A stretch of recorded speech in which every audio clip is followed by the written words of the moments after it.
성도 여러분, 안녕하세요. 4월 18일 목요일 아침 말씀 시간입니다. 오늘 함께 하실 하나님 말씀은 신명기 29장 14절에서 29절까지입니다.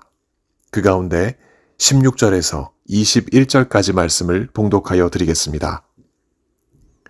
우리가 애굽 땅에서 살았던 것과 너희가 여러 나라를 통과한 것을 너희가 알며 너희가 또 그들 중에 있는 가증한 것과 목석과 은금의 우상을 보았느니라.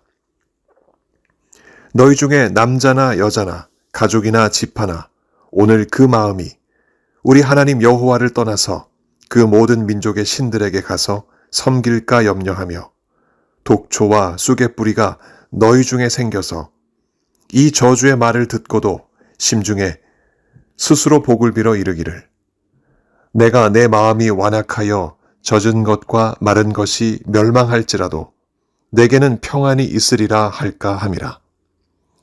여호와는 이런 자를 사하지 않을 뿐 아니라 그 위에 여호와의 분노와 질투의 불을 부으시며 또 이 책에 기록된 모든 저주를 그에게 더하실 것이라.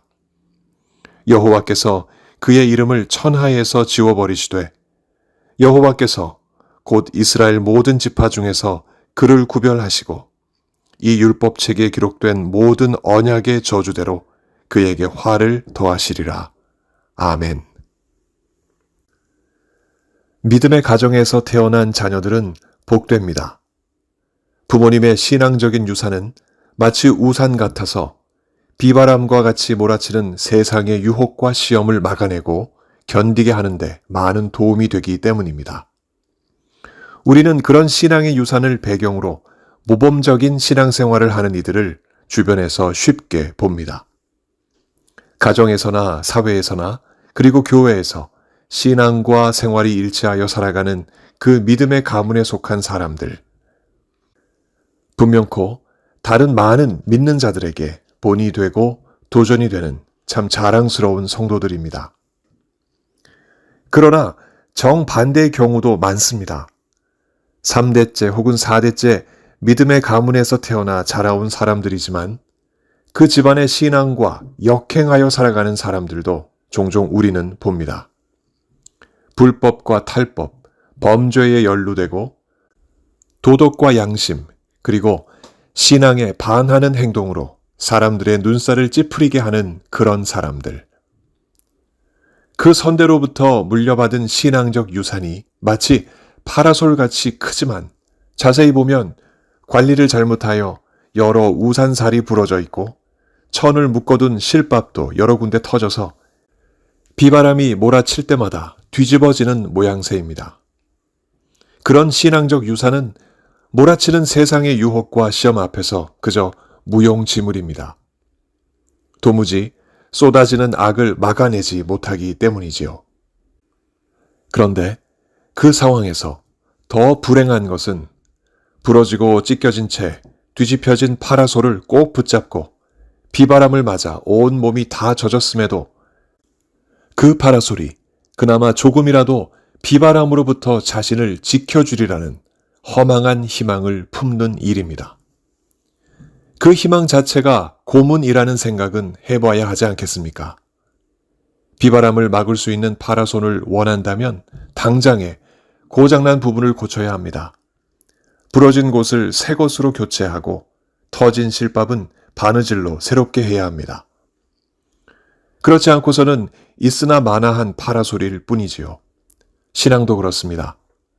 집안 대대로 이어지는 신앙에 의존한 채 죄악에 젖어들면서도 나는 4대째 신앙의 집안 자손이고 목사, 장로, 권사, 집사의 자손이니 괜찮을 거야 하는 그런 고백은 자신에게는 순간 위로가 될지는 몰라도 곧 닥쳐오는 비바람과 그보다 더 큰 재앙으로부터 자신을 살려내지 못합니다. 그 고백은 그 누구도 들어주지 않는 혼자만의 신앙 고백이기 때문입니다. 그런 자들에게 닥칠 재앙, 그 무서운 이야기를 모세가 모압 땅에서 출애굽 2세대들에게 분명하고 선명하게 들려줍니다. 오늘 본문 14절에서 15절입니다. 내가 이 언약과 맹세를 너희에게만 세우는 것이 아니라 오늘 우리 하나님 여호와 앞에서 우리와 함께 여기 서 있는 자와 오늘 우리와 함께 여기 있지 아니한 자에게까지니라. 이스라엘이 하나님과 맺은 언약과 그 언약을 따르지 아니할 때 겪게 될 재앙과 저주를 담은 그 맹세는 그 적용의 대상이 모세 앞에 서 있는 출애굽 2세대들 뿐만 아니라 그 자리에 이스라엘 무리에 합법적으로 합류한 이방 민족들과 또 앞으로 다가올 미래의 세대들도 함께 포함됩니다. 이렇게 가고 오는 이스라엘 공동체에 그 재앙을 불러오는 구체적인 요인이 있습니다. 무엇일까요? 마음이 나뉘는 것. 달리 말씀드리면 하나님과 우상을 동시에 섬기는 죄입니다. 모세는 이스라엘 백성들 중에 누구도 하나님 여호와를 떠나 목석과 은금으로 만든 가증한 우상에 마음 한켠을 빼앗겨 다른 이방 민족들이 섬기는 우상을 섬기는 자들이 되지 않기를 간절히 바랬습니다. 우상은 마치 독초와 쑥과 같아서 우상에게 마음을 빼앗기는 것은 곧 독초와 쑥의 뿌리가 마음에 심겨지는 것과 같습니다. 그렇게 만일 우상이 마음에 자리 잡히면 생각보다 더 무서운 일이 마음에서 일어납니다. 무엇일까요? 정함 없이 두 마음을 품는 것입니다. 오늘 본문 19절의 기록입니다.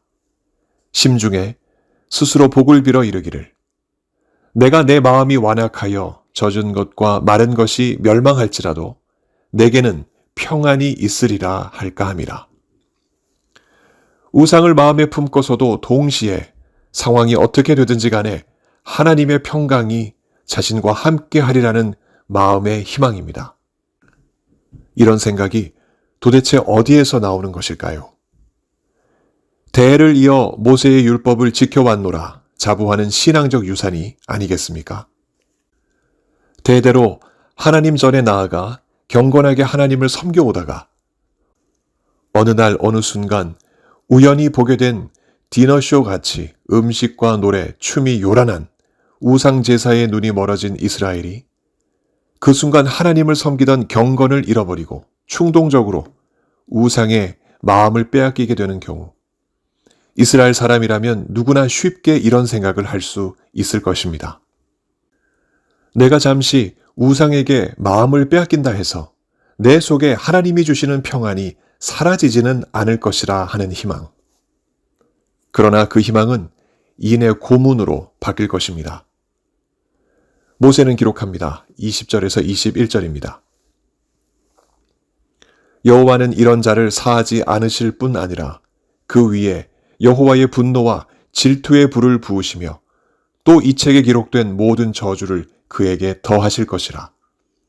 여호와께서 그의 이름을 천하에서 지워버리시되 여호와께서 곧 이스라엘 모든 지파 중에서 그를 구별하시고 이 율법책에 기록된 모든 언약의 저주대로 그에게 화를 더하시리라. 우상을 품고서도 하나님의 평안을 기대하는 자들의 말로는 이렇듯 무섭습니다. 희망이 아닌 절망입니다. 그 절망의 시대를 살아갈 이스라엘을 예견하듯 모세는 그 절망이 무엇인지 자세히 설명합니다. 여호와 하나님의 진노와 격분으로 온 땅에 재앙과 질병이 내립니다. 온 땅이 유황에 불타고 소금이 되어 마치 소돔과 고모라처럼 무너져 내릴 것입니다. 그 엄청난 파멸을 보는 이웃나라 백성들은 서로에게 묻기를 여호와께서 어찌하여 이 땅에 이같이 행하셨느냐? 이같이 크고 맹렬하게 노하심이 무슨 뜻이냐? 할 것이고 이에 서로 대답하기를 그 이스라엘 무리가 자기 조상의 하나님 여호와께서 그들의 조상을 애굽에서 인도하여 내실 때에 더불어 세우신 언약을 버리고 가서 자기들이 알지도 못하고 여호와께서 그들에게 주시지도 아니한 다른 신들을 따라가서 그들을 섬기고 절한 까닭이라. 이러므로 여호와께서 이 땅에 진노하사 이 책에 기록된 모든 저주대로 재앙을 내리시고 여호와께서 또 진노와 격분과 크게 통한하심으로 그들을 이 땅에서 뽑아내사 다른 나라에 내던지심이 오늘과 같다 하리라 이렇게 말할 것이라 기록하고 있습니다. 우리는 이런 모세의 기록이 결국 이스라엘의 현실이 된 것을 잘 알고 있습니다. 두 마음을 품고 정함이 없던 북이스라엘은 아수르에 망했고 신앙의 전통을 내세우면서도 두 마음을 품었던 남유다는 바벨론에 망했습니다. 단순히 망한 것이 아니라 산산이 무너졌고 철저히 파괴되었습니다.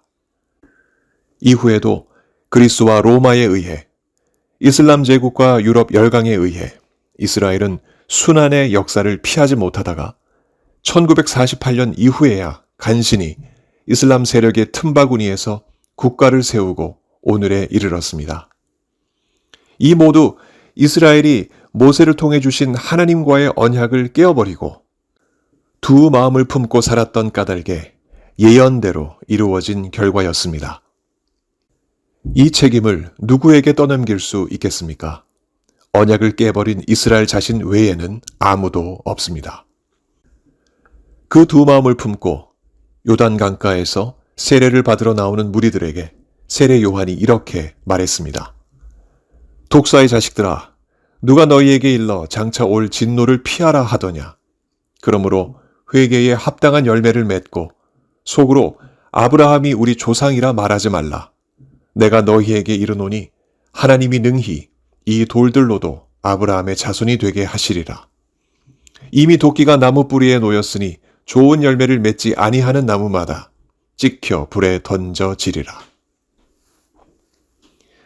예수님이 사역을 시작하시기 직전에도 이스라엘 사람들의 마음에는 자신들이 비록 로마 식민지 시민이지만 아브라함 자손이라는 전통적인 신앙에 기대어 살았습니다. 그러나 실제 세례 요한의 눈에 그들은 아브라함의 자손이 아니라 독사의 자식들이었습니다. 그들 속에 아브라함과 닮은 구석은 없고 사단을 닮은 구석만 있었기 때문입니다. 또 그들은 스스로 아브라함의 자손들이라 이렇게 말했으나 길거리에 흔한 돌멩이에 견주어질 만큼 그 가치와 존엄을 잃었습니다. 혈통적으로 아브라함의 자손이라는 것이 무의미한 것은 하나님은 돌들로도 얼마든지 아브라함의 자손을 만드실 수 있기 때문입니다. 그럼 무엇이 이스라엘을 독사의 자식으로 돌보다 못한 존재로 만들었을까요? 바로 그들의 죄악입니다. 아브라함의 믿음을 있는 그대로 물려받지 못한 채 죄에 물들어 살아가던 이스라엘의 죄악 때문입니다. 그 죄악이 하나님과의 언약을 맺었던 하나님 백성의 그 마음을 정하지 못하게 만들었고 타락하게 만들었습니다. 그리고 그 타락에서 벗어날 길은 보이지 않았습니다. 그 누구도 찾을 수 없고 만들 수 없었던 그 길, 그 벗어날 길을 그러나 하나님께서 열어주셨습니다. 죄를 씻고 모세가 전한 그 언약을 예수님 안에서 새롭게 갱신할 은혜를 하나님이 이스라엘뿐만 아니라 이 세상 모든 이들에게 주셨습니다. 우리도 그 은혜를 입었고 우리가 얻은 믿음이 바로 이를 증명하지 않습니까? 그런데 실제로 그 믿음 생활하는 우리를 유심히 돌아볼 필요가 있습니다. 혹시 우리도 이스라엘 사람들이 범했던 것 같은 똑같은 실수를 반복하며 살지는 않는가 확인해야 하기 때문입니다. 우리 각자의 선대들이 보여준 신앙 환경을 병풍 삼아 그 환경을 누리는 것은 참 감사한 일입니다. 그러나 그 환경에 매몰된 채 나도 모르는 사이에 우리의 현실적인 필요에 따라 이 시대에 유행하는 우상에 우리의 마음을 빼앗기며 살고 있지는 않는가? 그것이 물질이든 사람이든 그 독초와 쑥의 뿌리가 우리 속에서 이미 자리 잡고 있지는 않는가? 우리가 확인해 볼 때 조금이라도 있다면 그렇다면 낭패입니다. 그 일로 인해 나도 모르게 두 마음을 품게 되고 두 마음을 품는 일은 하나님께 죄이기 때문입니다. 예수님께서 한날 수많은 무리들 앞에서 이런 말씀을 남기셨습니다. 너희는 나를 불러 주여 주여 하면서도 어찌하여 내가 말하는 것을 행하지 아니하느냐. 누가복음 6장 46절의 기록입니다. 우리는 선대들로부터 주여 주여 이렇게 부르는 좋은 전통을 가졌습니다. 그러나 정작 주의 말씀을 따라 살지 않는 습성이 혹시 우리에게 있지는 않는가 살펴볼 일입니다.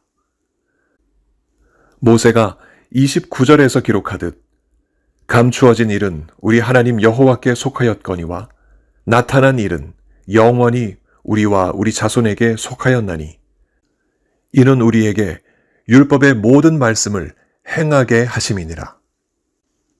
하나님께서 우리 각자의 인생과 가정, 직장, 그리고 교회에 품으신 계획을 우리로서는 알 길이 없습니다. 하지만 우리가 아는 것은 우리를 구원하신 예수 그리스도를 통하여 밝히 보여주신 하나님의 모든 말씀을 행하는 것입니다. 우리가 이미 배우고 얻은 주의 말씀을 따라 하나님을 사랑하고 그 사랑으로 이웃을 사랑하며 살아가는 삶.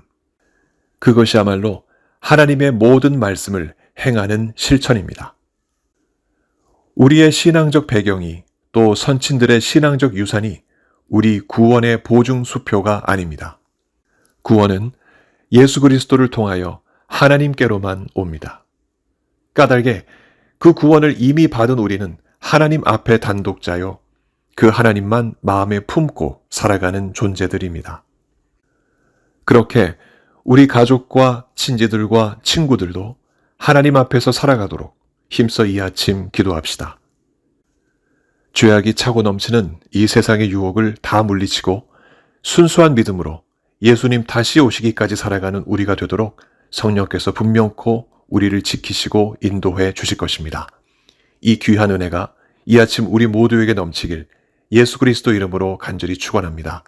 함께 기도하시겠습니다. 하나님 아버지, 죄악 많은 이 세상 가운데 우리들이 살아가면서 우리 마음에 주님 이외에 다른 것을 담는 어리석은 자들 되지 않게 하여 주옵소서. 우상을 멀리하게 하시고 죄악을 멀리하게 하시며 오로지 예수 그리스도의 말씀을 기억하며 그 말씀을 따라 살아가는 우리 모두 되게 하여 주옵소서. 어제 아침 하나님의 부르심을 받으신 이호열 장로님, 그 유가족을 우리 주님께서 이 시간 돌봐주옵소서. 천국을 소망하게 하시며 그 마음에 하나님을 사랑하고 믿는 더 강한 믿음 허락하여 주옵소서. 우리 이광자 권사님과 모든 유가족들에게 그리고 우리 모든 교회 성도들에게 이 같은 귀한 은혜 베풀어 주옵소서. 오늘도 택하신 귀한 백성들 인도하시고 지키실 것을 믿사옵고 예수 그리스도 이름으로 감사하며 기도하옵나이다. 아멘. 성도 여러분, 오늘 하루도 주님과 동행하시는 복된 하루 보내시기 바랍니다. 감사합니다.